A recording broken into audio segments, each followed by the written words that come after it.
내가 여호와께 바라는 한 가지 일, 그것을 구하리니 곧 내가 내 평생에 여호와의 집에 살면서 여호와의 아름다움을 바라보며 그의 성전에서 사모하는 그것이라. 여호와께서 환난 날에 나를 그의 초막 속에 비밀히 지키시고 그의 장막 은밀한 곳에 나를 숨기시며 높은 바위 위에 두시리로다. 하나님은 영이시니 예배하는 자가 영과 진리로 예배할지니라. 아멘.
다 같이 참회의 기도를 드리겠습니다.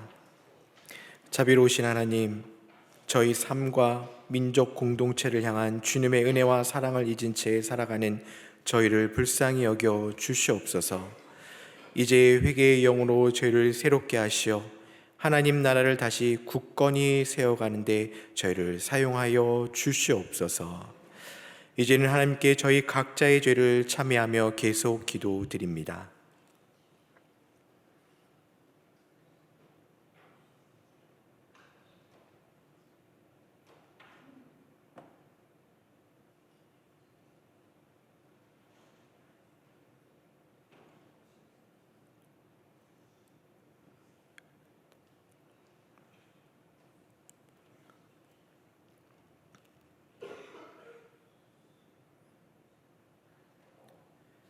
하나님께서는 자신의 부끄러운 죄를 솔직하게 고백하는 자들에게 말씀하십니다. 내가 그들의 악행을 사하고 다시는 그 죄를 기억하지 아니하리라. 여호와의 말씀이니라. 이제 사도신경으로 저희의 신앙을 고백하오니 나는 전능하신 아버지 하나님 천지의 창조주를 믿습니다. 나는 그의 유일하신 아들 우리 주 예수 그리스도를 믿습니다. 그는 성령으로 잉태되어 동정녀 마리아에게서 나시고 본디오 빌라도에게 고난을 받아 십자가에 못 박혀 죽으시고 장사된 지 사흘 만에 죽은 자 가운데서 다시 살아나셨으며 하늘에 오르시어 전능하신 아버지 하나님 우편에 앉아 계시다가 거기로부터 살아있는 자와 죽은 자를 심판하러 오십니다. 나는 성령을 믿으며 거룩한 공교회와 성도의 교제와 죄를 용서받는 것과 몸의 부활과 영생을 믿습니다. 아멘. 자리에 앉으시기 바랍니다. 다 함께 성시를 교독하겠습니다. 성시는 교독문 85번 요한 1서 4장입니다. 사랑하는 자들아 우리가 서로 사랑하자. 사랑은 하나님께 속한 것이니 사랑하지 아니하는 자는 하나님을 알지 못하나니 하나님의 사랑이 우리에게 이렇게 나타난 바 되었으니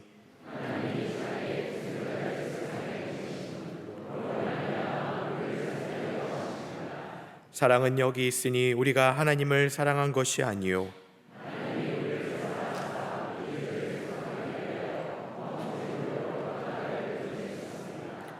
사랑하는 자들아 하나님이 이같이 우리를 사랑하셨은즉 어느 때나 하나님을 본 사람이 없으되 만일 우리가 서로 사랑하면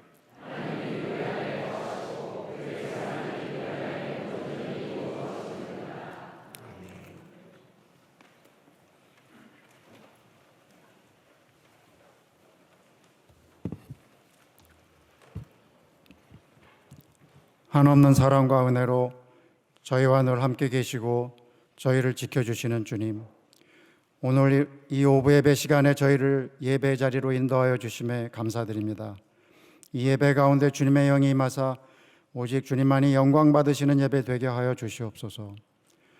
주님, 저희들의 삶이 모양과 형식만 있는 그리스도인이 아닌 온유하고 겸손하신 주님을 닮아갈 수 있도록 도와주시고 저희 각자의 삶이 오직 주님의 말씀에 근거한 삶이 되게 하사 모든 일 속에서 주님의 능력이 날마다 새롭게 나타나게 하여 주시옵소서.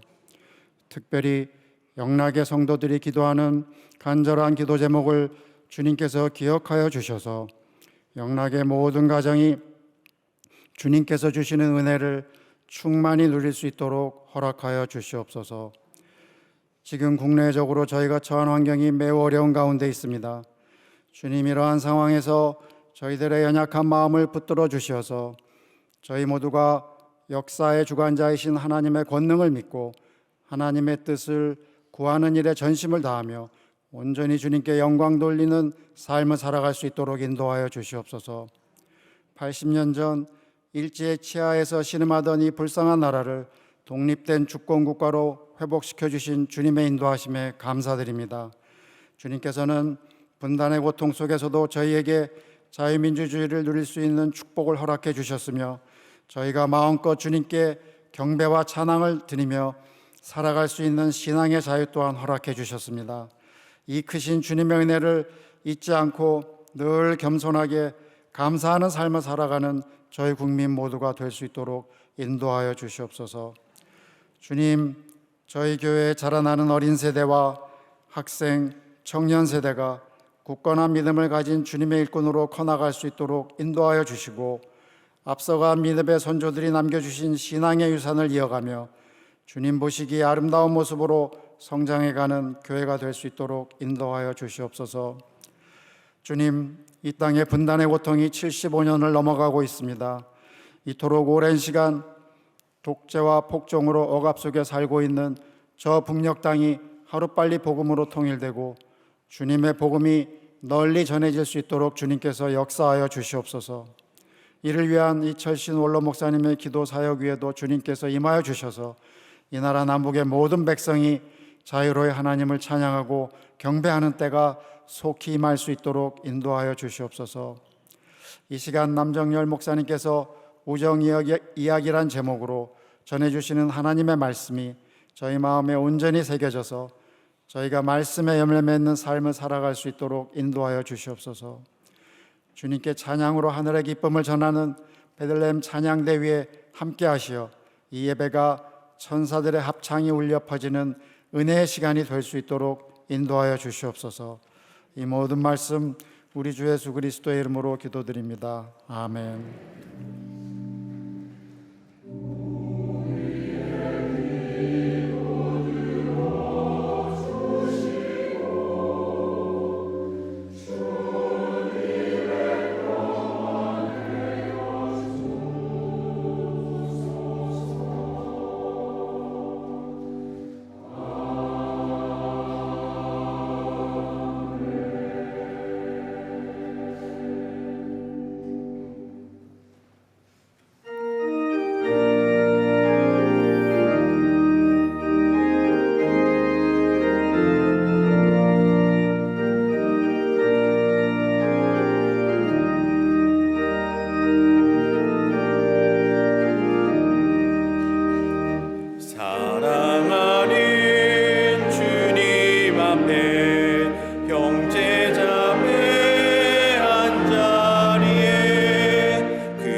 오늘 저에게 주시는 하나님의 말씀은 신약성경 마가복음 2장 1절로부터 12절까지의 말씀입니다.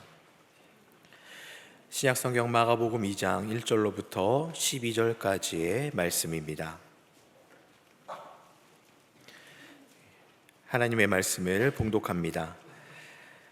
수일 후에 예수께서 다시 가버나움에 들어가시니 집에 계시다는 소문이 들린지라 많은 사람이 모여서 문 앞까지도 들어설 자리가 없게 되었는데 예수께서 그들에게 도를 말씀하시더니 사람들이 한 중풍병자를 네 사람에게 메어 가지고 예수께로 올세 무리들 때문에 예수께 데려갈 수 없으므로 그 계신 곳에 지붕을 뜯어 구멍을 내고 중풍병자가 누운 상을 달아 내리니 예수께서 그들의 믿음을 보시고 중풍병자에게 이르시되 작은 자야 내 죄 사함을 받았느니라 하시니 어떤 서기관들이 거기 앉아서 마음에 생각하기를 이 사람이 어찌 이렇게 말하는가 신성모독이로다.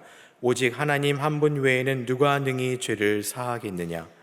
그들이 속으로 이렇게 생각하는 줄을 예수께서 곧 중심에 하시고 이르시되 어찌하여 이것을 마음에 생각하느냐. 중풍병자에게 내 죄 사함을 받았느니라 하는 말과 일어나 내 상을 가지고 걸어가라 하는 말 중에서 어느 것이 쉽겠느냐. 그러나 인자가 땅에서 죄를 사하는 권세가 있는 줄을 너희로 알게 하려 하노라 하시고 중풍병자에게 말씀하시되 내가 내게 이르노니 일어나 내 상을 가지고 집으로 가라 하시니 그가 일어나 곧 상을 가지고 모든 사람 앞에서 나가거늘 그들이 다 놀라 하나님께 영광을 돌리며 이르되 우리가 이런 일을 도무지 보지 못하였다 하더라. 하나님께서 이 말씀을 통하여 저희에게 은혜 주시길 원합니다.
베들레헴 찬양대회 찬양에 감사드립니다.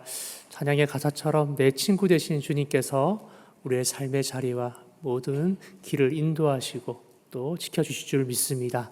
친구 되신 주님과 함께 거룩한 삶, 생명의 삶을 누리실 수 있는 저 여러분들 되실 수 있기를 주님의 이름으로 축원드립니다. 옛날 가버나움이라는 마을에 5명의 친구가 살았습니다. 이들은 어렸을 때부터 함께 동고동락하면서 우정을 키워 나갔습니다. 그렇게 장성하여서 또 청년이 되었고, 이들은 나이가 차서 또 결혼을 하고 또 슬하에 자녀를 두게 되었습니다.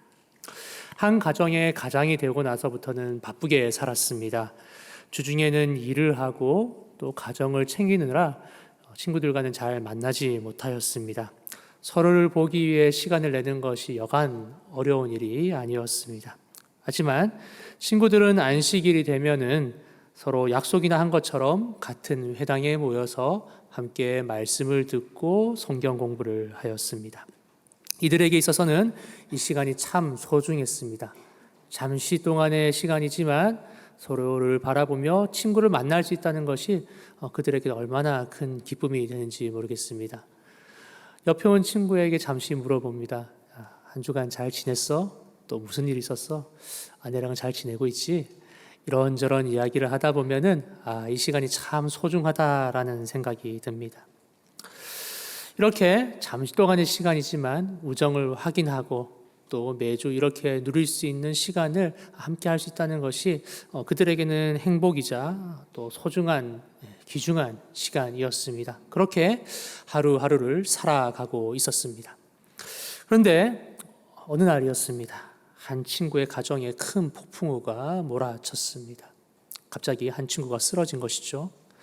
놀란 친구들이 급하게 그 친구의 집으로 찾아왔습니다. 가보니 의사 선생님이 앉아 계셨고 친구가 침상에 누워 있었습니다.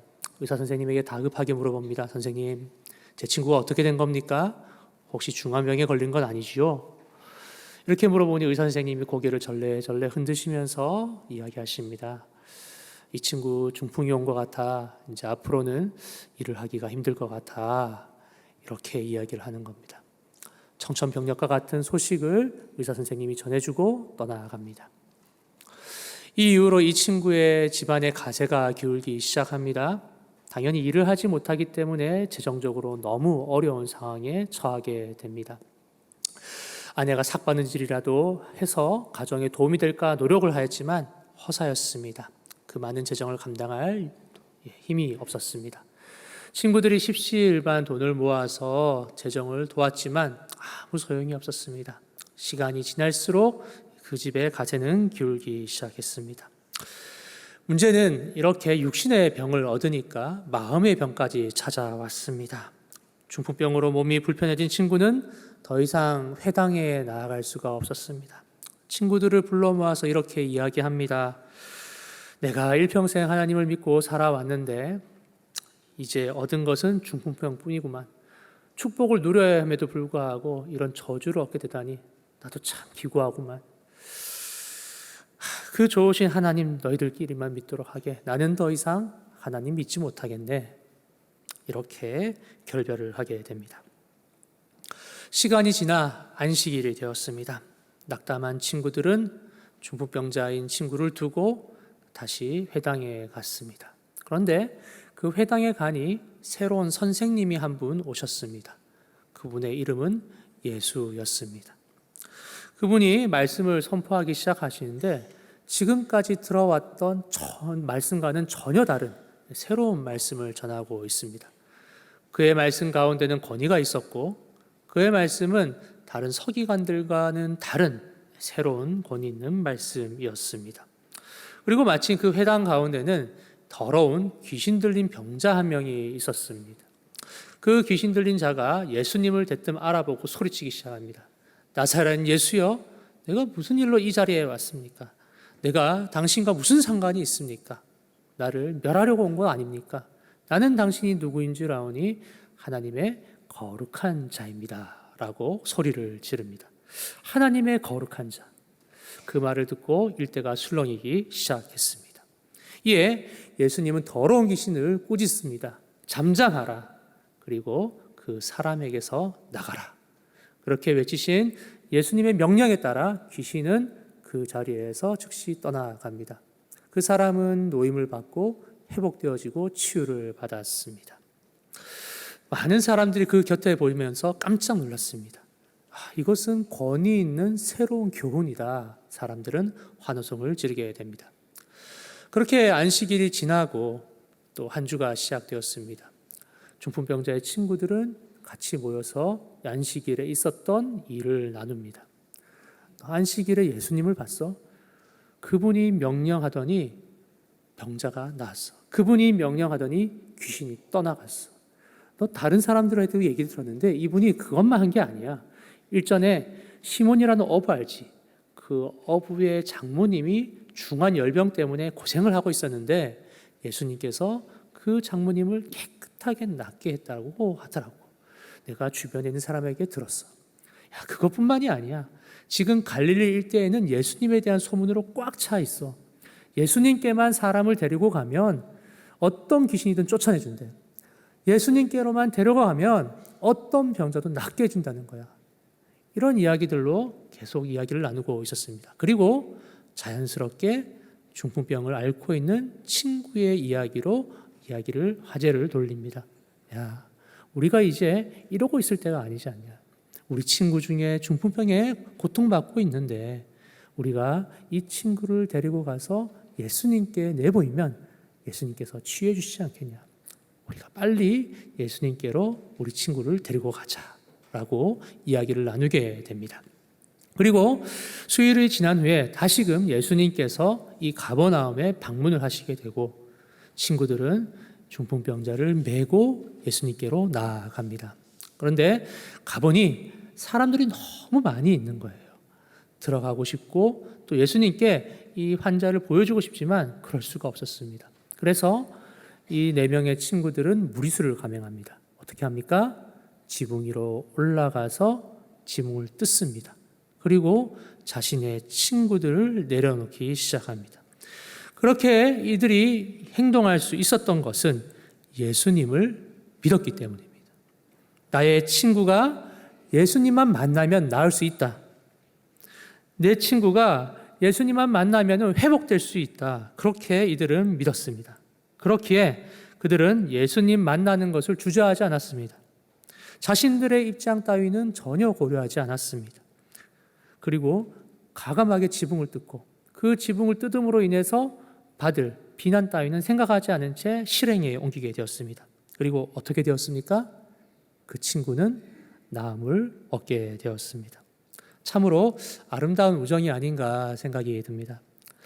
사랑하는 여러분, 혹시 주변에 이런 친구분들이 있습니까? 내 아픔을 공감해주고 내가 어려운 일이라면 두 손 두 발 다 걷고 도와주는 그런 친구. 내가 고난 가운데 있고 내가 어려운 가운데 있을 때 정말 지붕이라도 뜯어서 옮겨줄 수 있는 그런 친구. 저는 이 말씀을 읽으면서 참 부러웠습니다. 이런 친구가 있으면 좋겠다. 그리고 이 중풍병자는 얼마나 행복했을까 그런 생각이 듭니다. 사랑하는 여러분, 이러한 친구들이 주변에 많이 생기실 수 있기를 주님의 이름으로 축원합니다. 주변에 진정한 친구들이 함께하고 또 참다운 우정을 누리실 수 있는 저희 모두가 되실 수 있기를 주님의 이름으로 축원드립니다. 오늘 본문의 말씀 속에서 우리는 많은 영적 교훈을 보게 되지만 특별히 오늘 말씀을 통해서 우리는 좋은 친구, 참된 친구는 어떤 것인가에 대해서 함께 말씀을 나누어 보도록 하겠습니다. 오늘 말씀을 자세히 보시면은 예수님께서는 중풍병자만을 보고 계시지 않는다는 사실을 알 수 있습니다. 중풍병자보다는 중풍병자와 그리고 그 주변에 있는 친구들을 주목하고 계십니다. 우리 다 함께 본문 말씀 5절 말씀 함께 읽어보도록 하겠습니다. 시작. 예수께서 그들의 믿음을 보시고 중풍병자에게 이르시되 작은 자야 뇌제 사함을 받았느니라 하시니. 아멘. 분명히 예수님께서는 믿음을 보고 계십니다. 그런데 중요한 것은 병자와 함께한 친구들의 믿음을 보고 있습니다. 친구를 메고 온 믿음, 친구를 지붕에까지 내려놓은 믿음. 그렇게 해야 내 친구가 산다는 믿음, 한 친구를 위해서 헌신하고 돕고자 하는 그 절박한 믿음을 예수님께서는 보셨습니다. 예, 예수님께서는 그 믿음을 보시고 병을 치유하시고 죄 사함의 은혜까지 허락해 주십니다. 우리는 이를 통해 신앙생활은 혼자서 하는 것이 아니라는 것을 알 수가 있습니다. 물론 본인의 신앙도 참 중요하지만 오늘 말씀을 통해서 주변에 함께하는 이들의 신앙, 주변인들의 신앙 선배로 견인하고 중보해야 한다는 것을 우리는 깨닫게 됩니다. 우리 모두는 병자를 메고 온 친구들처럼 주변에 신앙이 약한 이들, 또 심지어 아직은 예수님을 모르고 살아가는 이들을 위해 견인하고 신앙을 중보해 나가야 할 것입니다. 이것이 오늘 본문에 나오는 참된 친구, 좋은 친구의 자세일 것입니다. 우리는 인생을 종종 천국으로 향하는 순례의 길이라고 표현을 합니다. 존 버년의 철로 역정을 보시면은 이러한 신앙인의 여정을 잘 표현하고 있는데요.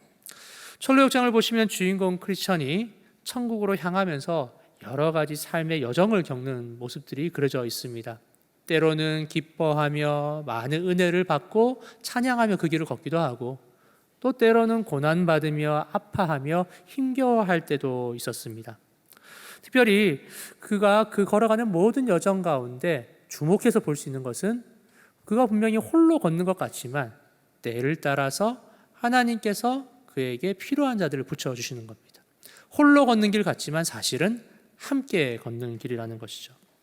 특별히 신앙의 초심자였던 크리스천에게는 이러한 약한 신앙을 돕기 위해서 언제나 도움과 중보의 손길을 허락해 주십니다. 크리스천이 신앙생활을 한 지 얼마 되지 않았을 때 멸망의 도시 가운데서 내가 이제 어떻게 해야 하나 고민하고 있을 때 천국의 여정을 시작할 수 있도록 돕는 사람이 있었으니 그 사람의 이름이 전도자였습니다. 전도자는 크리스천에게 찾아와서 더 이상 이 도시에 머물지 말고 새로운 길, 천국의 도성으로 여행을 떠나라라고 안내를 해줍니다. 그리고 이 등에 무거운 짐을 메고 크리스천이 계속해서 여행을 가고 있는데 너무 무거워서 이 짐을 어떻게 해결해야 되냐 고민하고 있을 때 어떤 사람이 찾아와서 그 짐을 덜 수 있는 방법을 알려줍니다. 시온산이라는 곳이 있는데 그곳으로 가면은 당신의 죄의 짐, 모든 무거운 짐을 덜고 새롭고 가벼운 짐을 허락해 주신다. 이렇게 안내해 준 사람이 있습니다. 그 사람의 이름은 선이라는 사람입니다.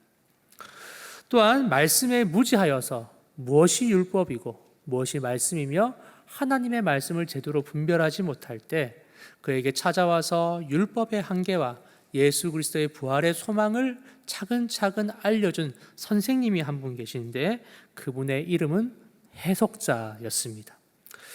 이렇게 무지했던 크리스찬에게 찾아와서 그의 여정에 돕는 많은 사람들이 있음을 보았을 때 우리 또한 신앙의 여정 속에서 홀로 있는 것이 아니라 귀한 동역자들의 도움과 헌신 가운데 이 길을 걸어가야 한다는 것을 깨닫게 됩니다. 특별히 오늘 말씀 속 중풍병자도 마찬가지죠.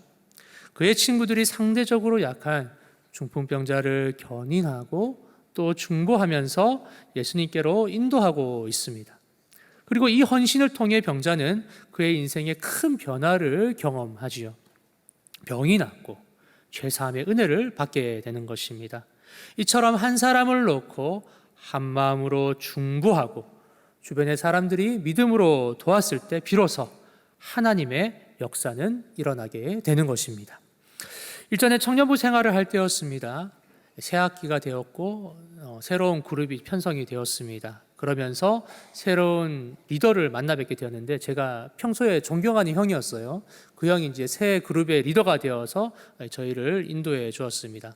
의례 그렇듯이 새롭게 조편성을 하게 되면은 자기소개를 하고 기도 제목을 나눕니다. 그래서 다 돌아가면서 자기소개를 하고 그 리더였던 형이 자신의 기도 제목을 이야기하는데 부모님에 대한 기도 제목을 이야기하시더라고요.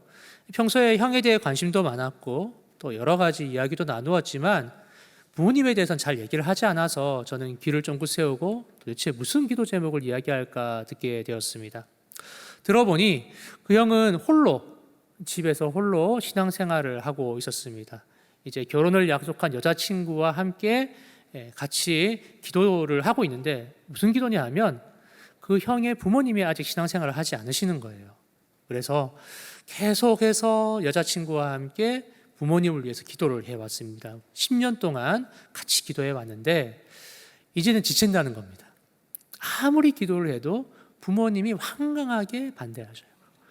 어머니, 아버지, 제가 교회 다니는데 같이 교회 다녔으면 좋겠어요. 같이 손잡고 다니는 게 제 일평생 소원입니다. 함께 교회 가면 안 되겠습니까? 아유, 됐다야. 너 혼자 다녀라. 좋은 거 너 혼자 다니면 되고 나는 그냥 편하게 있을란다라고 계속 거부를 하시는 거예요. 그렇게 하루 이틀 그러한 것이 쌓이다가 이제 10년이 쌓이다 보니 이제는 도저히 어떻게 할 수가 없는 겁니다. 그래서 이제는 도움을 구하는데 오늘 새롭게 구성된 조에 와서 기도 제목을 나누는 겁니다. 함께 기도하면 어떻겠나.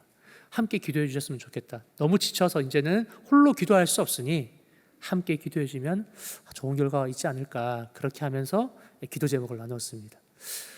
첫 시간이라 좀 당황스럽긴 하였지만 저는 기쁜 마음으로 그 기도 제목을 받고 함께 기도하였습니다. 그리고 미력하지만 이 기도를 통해서 혹여나 하나님께서 그 가정 가운데 큰 복을 허락하시지 않을까 하는 내심의 기대도 생기게 되었습니다.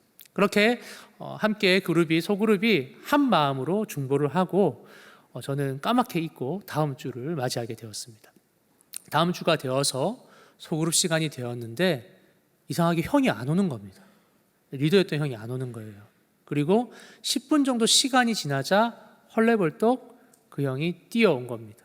그리고 저희들 앞에서 대뜸 하는 이야기가 이렇습니다. 고맙습니다 라는 거죠. 감사 인사를 전하는 거예요. 아니 갑자기 웬 감사 인사입니까? 라고 물어보니 형이 화색이 돼서 너무 기쁜 마음으로 이렇게 얘기하는 겁니다. 지금 우리 부모님이 밑에 예배당에 와 있어요 라고 얘기를 하는 겁니다. 형 어떻게 된 거예요? 교회 안 나오신다면서요. 근데 오늘 지금 나오셨다는 겁니다. 도대체 어떻게 된 겁니까? 이렇게 물어보니 저번 주에 그렇게 같이 기도하고 부모님을 위해서 계속해서 기도를 했대요.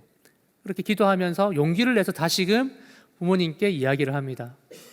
어머니, 아버지 같이 교회 나왔으면 좋겠어요 라고 이야기하는데 전혀 어떤 일이 있었는지 모르죠. 근데 교회 나오시겠다는 겁니다. 아니 지금까지 안 나오시겠다면서요. 그럼 한번 나가보지 뭐. 이렇게 말을 바꾸시는 거죠.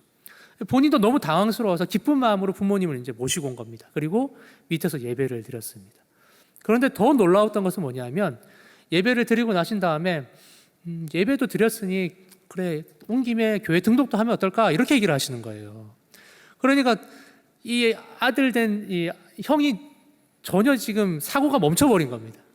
와주신 것도 너무 감사한데 교회 등록까지 한다니까 너무 기쁜 나머지 사고가 멈춘 거예요. 그래서 소그룹 시간이 다 되었음에도 불구하고 못 올라오고 멍하게 있다가 10분 후에 급하게 뛰어 올라온 겁니다.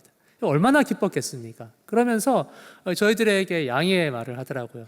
지금 부모님이 오셨는데 이 부모님이 복음에 대해서 얼마나 들었으면 얼마나 듣겠느냐. 지금 새가족 교육받고 있는데 내가 내려가서 새가족 교육과 더불어서 복음을 증언하고 싶은데 좀 다른 친구들 좀 기다려줄 수 있느냐. 소그룹 시간 좀 늦어지더라도 괜찮겠느냐라고 얘기를 하는 겁니다. 물론 좋다고 얘기했죠. 기쁜 마음으로 형을 내려보냈습니다. 그리고 그 형은 그렇게 부모님을 전도하고 그날 복음 증언까지 다 하고 계속해서 신앙생활을 해 나갈 수 있게 되었습니다. 저에게 있어서는 굉장히 잊을 수 없는 추억입니다. 제가 이 일을 통해서 경험한 것 두 가지가 있는데요. 첫 번째는 중보의 능력입니다. 나의 미력한 기도 그 하나를 통해서 하나님께서 놀라운 결과를 허락해 주신 겁니다. 나는 가볍게 생각했던 그 기도, 잠시 동안의 기도였지만 하나님께서는 그 기도를 들으셨습니다. 그리고 그 기도를 통해서 변화시킨 겁니다. 전혀 열리지 않았던 부모님의 마음을 열어주시고 하나님께로 안내를 해주신 거죠. 전혀 올 수 없었던 그 길을 활짝 열어주시고 예배의 자리로 초청을 해주신 겁니다. 저는 그를 통해서 이 사건을 통해서 정말 기도가 능력이 있구나라는 것을 깨닫게 되었습니다. 그리고 또 한 가지 제가 경험한 것은 구원의 은혜, 구원의 기쁨이었습니다. 한 영혼을 구원하는 것이 얼마나 큰 기쁨인가라는 것을 경험하게 되었습니다. 저희 부모님이 아닙니다. 다른 사람의 부모님이에요. 그런데 그 부모님이 예배에 참여하셔서 예배드리고 복음 증거를 들었다는 얘기를 들으니까 이 마음속에서 정말 감출 수 없는 기쁨이 샘솟았습니다. 한 사람이 죽었다고 살아난 거죠. 전혀 올 수 없는 사람이 새로운 생명을 얻게 된 겁니다. 사망에서 생명으로 옮김을 받게 된 것입니다. 그러므로 인해서 제 마음속에 얼마나 큰 기쁨과 희열을 누렸는지 모릅니다. 사랑하는 여러분, 이와 같은 기쁨을 누리실 수 있는 저와 여러분들 되실 수 있기를 주님의 이름으로 축원드립니다. 이와 같은 축복이 우리의 삶의 자리, 가정 가운데 머무실 수 있기를 주님의 이름으로 축원드립니다. 믿음을 가지고 기도하시기를 원합니다. 믿음을 가지고 중보해 나가시길 바랍니다. 우리의 가정 가운데 아직도 예수 그리스도를 나의 구주, 나의 하나님으로 받아들이지 못한 채 살아가는 이들이 얼마나 많이 있습니까? 때로는 내 부모님이 될 수도 있고요. 또 때로는 내 자녀들이 될 수도 있습니다. 그리고 내 사랑하는 이가 아직 예수님을 영접하지 못한 분들도 분명히 계실 겁니다. 그러나 우리가 기억해야 할 것은 결코 포기하지 않고 기도하기를 쉬는 죄를 범치 말아야 할 것입니다. 포기하지 않고 기도하였을 때 아버지 하나님께서는 우리의 기도를 들으시고 응답해 주실 줄 믿습니다. 그리고 함께 기쁨의 자리, 예배 자리에서 함께 예배도 드리고 찬양 드릴 수 있는 영광을 우리에게 허락해 주실 줄 믿습니다. 그날을 소망하시면서 포기치 않고 기도하실 수 있는 저와 여러분들 되실 수 있기를 주님의 이름으로 축원합니다. 이와 같이 예수님께서는 믿는 자 본인뿐만이 아니라 주변인의 신앙과 믿음을 귀하게 여기시고 이들의 중보와 헌신을 통해 구원의 문을 열어주십니다. 그렇게 오늘 본문에 나온 친구들은 단순히 삶을 살아가는 친구들일 뿐만이 아니라 영적인 동역자임을 알 수가 있습니다. 같이 나고 자란 친구일 뿐만이 아니라 하나님께서 허락하신 신앙 공동체로 이해를 해볼 수가 있는 것이죠. 마치 초대교회 공동체처럼 제대로 된 구조는 갖추지 않지만 서로 기도하고 성도의 교제를 나누는 그런 신앙 공동체로 생각을 해볼 수가 있습니다. 우리 다 함께 사도행전 2장 42절 말씀 함께 읽어보도록 하겠습니다. 시작. 그들이 사도의 가르침을 받아 서로 교제하고 떡을 떼며 오로지 기도하기를 힘쓰니라. 아멘. 말씀처럼 이들은 우정 공동체를 넘어서 하나님의 공동체, 신앙 공동체로 이해를 해볼 수가 있습니다. 성도는 홀로 설 수가 없습니다. 아이가 부모님의 태를 통해 태어나야 하듯이 영적인 아이는 영적인 태인 교회를 통해서 태어나게 됩니다. 아이가 부모의 사랑을 받아 양육이 되듯이 영적인 자녀는 교회의 각별한 사랑과 헌신을 통해서 경험하게 되고 성장하게 됩니다. 마치 중풍병자가 홀로 예수님께 나오지 못해서 친구들의 도움을 받았던 것처럼 교회는 홀로 몸을 추스릴 수 없는 영적 자녀를 인도하고 키워냅니다.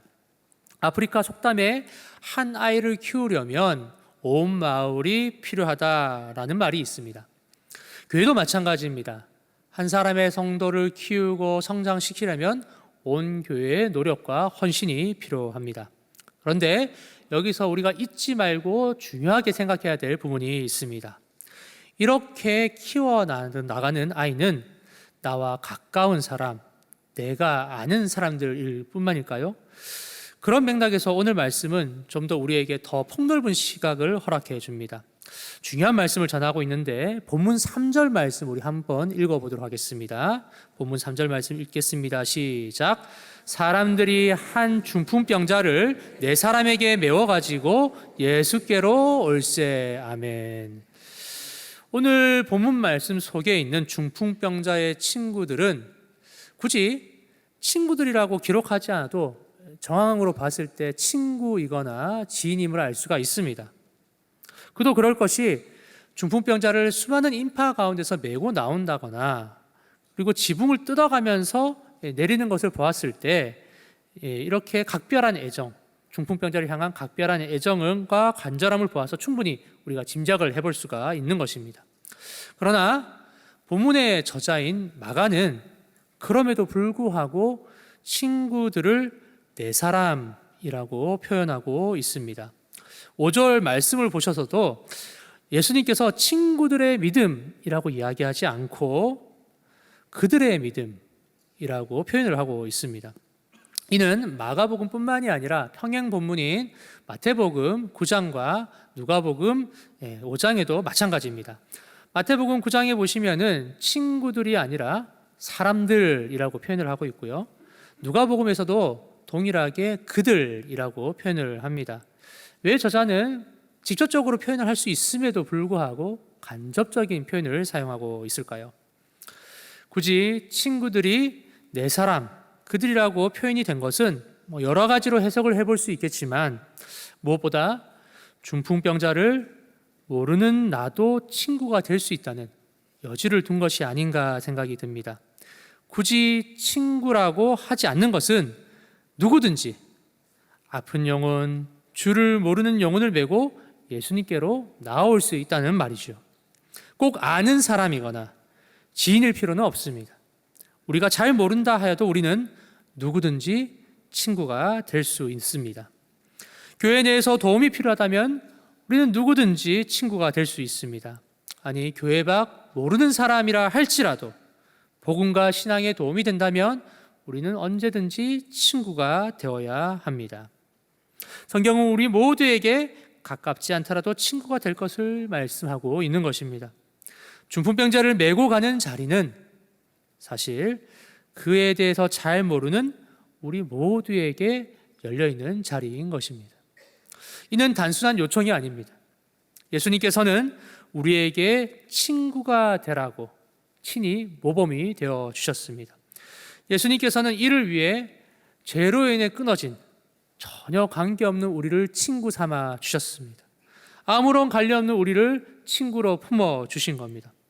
요한복음 15장 14절 15절은 이렇게 증거하고 있습니다. 너희는 내가 명하는 대로 행하면 곧 나의 친구라. 이제부터는 너희를 종이라 하지 아니하리니 종은 주인이 하는 것을 알지 못함이라. 너희를 친구라 하였으니 내가 내 아버지께 들은 것을 다 너희에게 알게 하였음이라. 아멘. 예수님께서는 종과 같은 우리의 인생 가운데 찾아오셨습니다. 불필요한 존재, 관심 없는 우리에게 찾아오시고 우리를 친구 삼아 주셨습니다. 낮고 낮은 우리를 찾아오셔서 인간의 몸을 덧입으셨고 친구를 위해 목숨까지도 내려놓으셨습니다.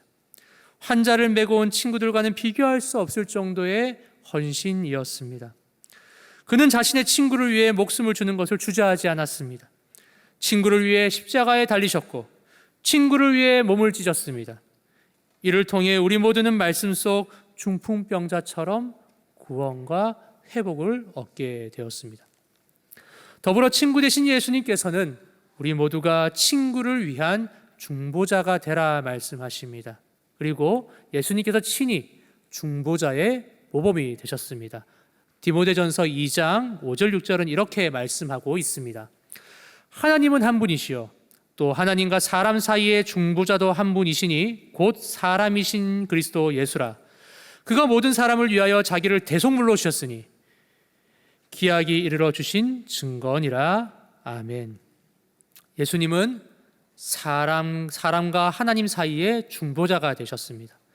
사랑하는 친구들을 위해 자신을 대속물로 내어주셨고 자신의 몸을 찢어 사람과 하나님 사이에 막혀있던 성소의 휘장까지도 걷어주십니다. 예수님 없이는 우리는 하나님 앞에 설 수 없습니다. 예수님 없이는 우리는 하나님을 만날 수 없습니다.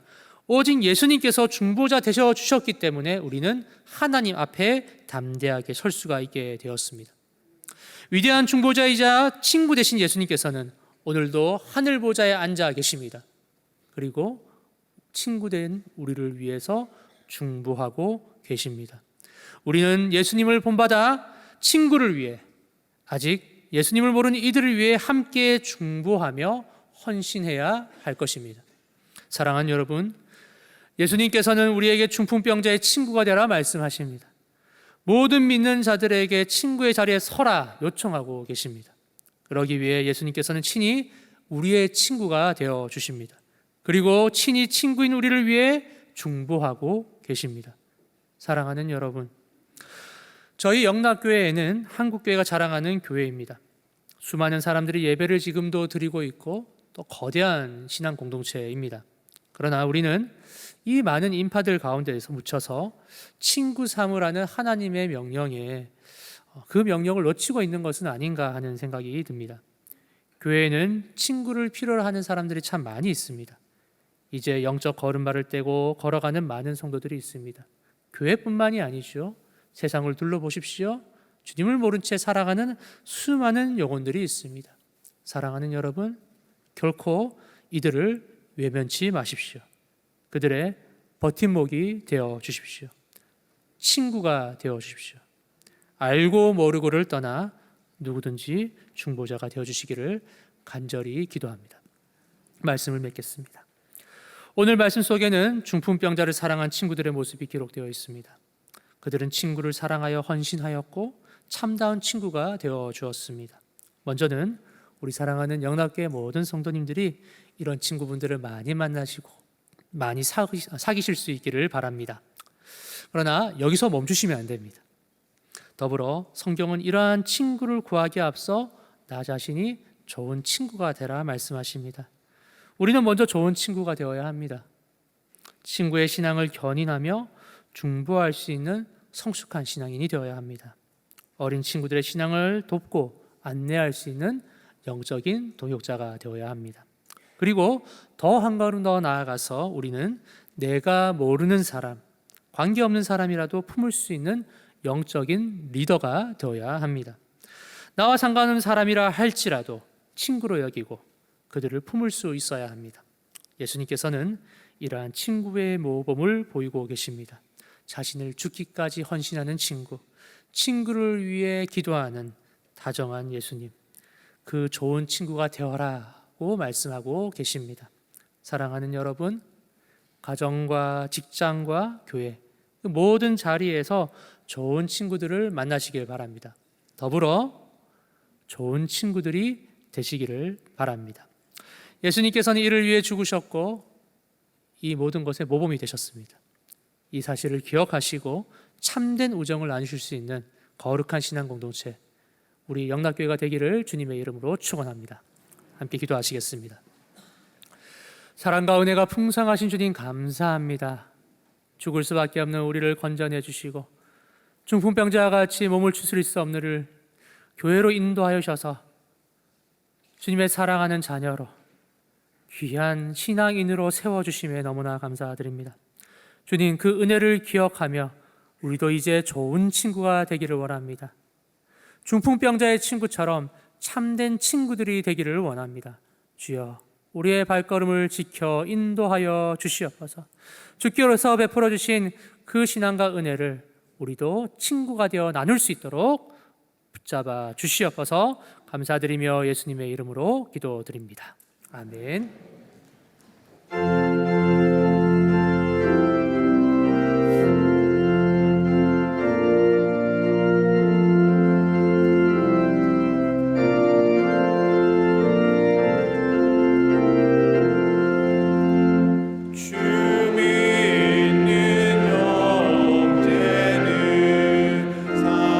사랑의 사귐은 천국에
이제 준비하신 주일헌금을 드리겠습니다. 온라인으로도 들으실 수 있습니다.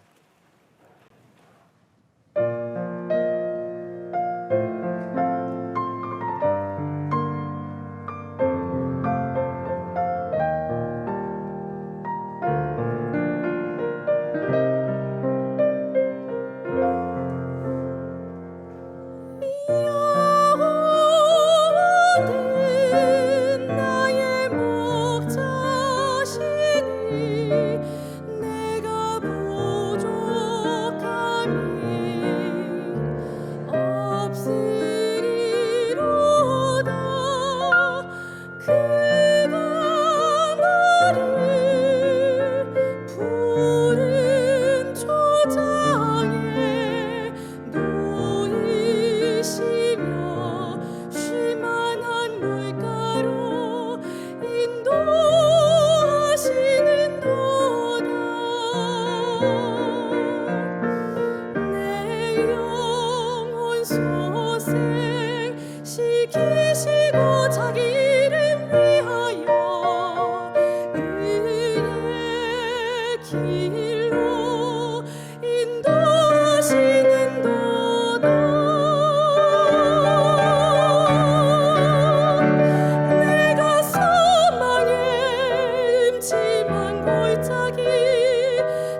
우리의 친구가 되어 주시고 구원자 되어 주신 주님, 자격 없는 저희를 구원하여 주실 뿐만 아니라 함께 천국을 바라보며 걸어갈 수 있는 믿음의 동역자들을 허락하여 주시니 감사드립니다.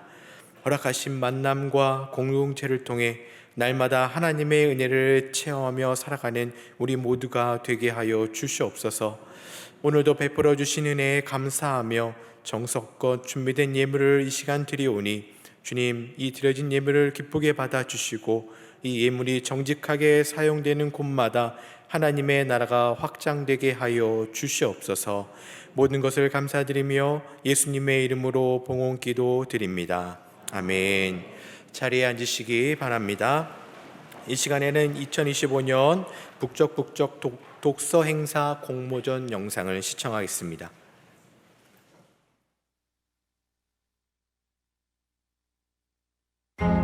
1885년 4월 5일 부활절 아침, 두 사람이 책 한 권을 품고 조선 땅에 첫 발을 내디뎠습니다. 언더우드와 아펜젤러.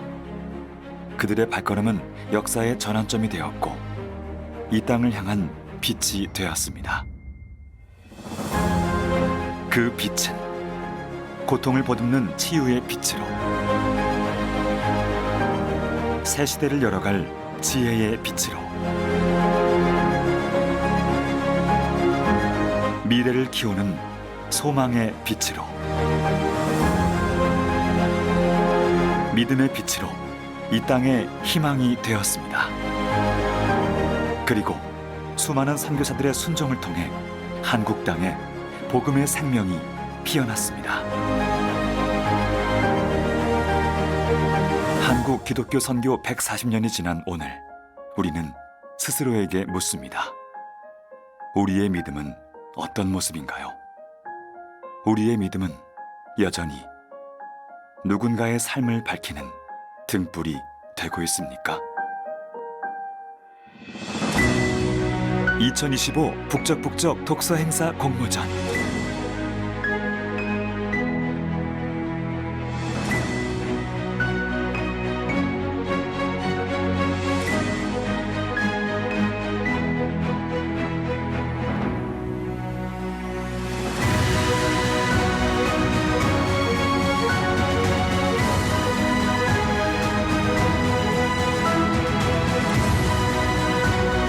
빛으로 이끈 발자취, 한국 기독교 선교 140년이라는 주제로 열리는 이번 2025 북적북적 독서행사 공모전은 중학생, 고등학생, 대학생, 3040 세대를 대상으로 9월 30일까지 응모를 받습니다. 자세한 사항은 홈페이지와 주보를 참고하시길 바라며 많은 관심과 참여를 기다립니다. 언더우드, 우리가 심는 이 작은 씨앗이 조선 땅에서 자랄 수 있을까요? 아펜젤러, 반드시 열매 맺는 날이 올 것입니다. 140년 전 한 권의 책으로 시작된 믿음의 여정, 이제 당신이 걸을 차례입니다. 2025년 북적북적 독서 행사 공모전이 진행됩니다. 응모 기간은 9월 1일부터 30일까지이며 한경직 목사 기념 도서관 현장 또는 이메일로 신청이 가능합니다. 새가족 여러분을 주님의 이름으로 환영합니다. 봉사관 1층 새가족 접수처에서 등록을 도와드립니다. 또는 교회 홈페이지에서도 새가족 등록이 가능합니다. 유아 세례식이 9월 7일 찬양 예배 시 본당에서 있습니다. 접수는 8월 24일 주일 오후 2시까지 봉사관 2층 각 교구 전도사가 받습니다. 자세한 내용은 주보를 참고해 주시기 바랍니다. 2025년 하반기 전도훈련학교 훈련생과 훈련자를 모집합니다. 다음 주일까지 베다니 광장과 베델라푸스에서 현장 등록이 가능하며 9월 2일 화요일까지 홈페이지에 있는 배너와 QR코드를 통해 온라인 등록도 가능합니다. 별세자 소식입니다. 강북도봉교구 45구역 김주현 성도님께서 별세하셨습니다. 8월 18일 월요일 오전 11시 30분 한일병원 장례식장에서 장례 예식이 있습니다. 관악동작 금천교구 30구역 김남균 은퇴 집사님께서 별세하셨습니다. 고인은 김정래 집사님의 부친이 되십니다. 8월 19일 화요일 오전 7시 서울 성모병원 장례식장에서 장례 예식이 있습니다. 슬픔을 당하신 유가족들에게 하나님의 위로가 함께 하시길 바랍니다. 이 시간 함께 암송할 8월의 말씀은 구약성경 시편 121편 1절로부터 2절까지의 말씀입니다. 내가 산을 향하여 이렇게 시작합니다. 다 함께 암송합니다. 내가 산을 향하여 눈을 들리라. 나의 도움이 어디서 올까? 나의 도움은 천지를 지으신 여호와에게서로다. 시편 121편 1절에서 2절 말씀. 아멘. 이제 다 같이 일어나셔서 앞뒤 좌우에 계신 분들과 함께 인사 나누겠습니다. 함께하는 믿음의 친구가 되겠습니다. 함께하는 믿음의 친구가 되겠습니다.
이제는 부활이요 생명 되신 우리 구주 예수 그리스도의 은혜와 아버지 하나님의 크시고 놀라우신 사랑하심과 성령 하나님의 감화같은 교통하심이 주님께서 허락하신 영적인 동역자를 만나며 또한 좋은 친구로 참된 친구로 섬기기를 원하는 우리 사랑하는 영답교회 모든 성도들의 머리 위에 이제로부터 영원까지 함께 하시기를 간절히 축원하옵나이다.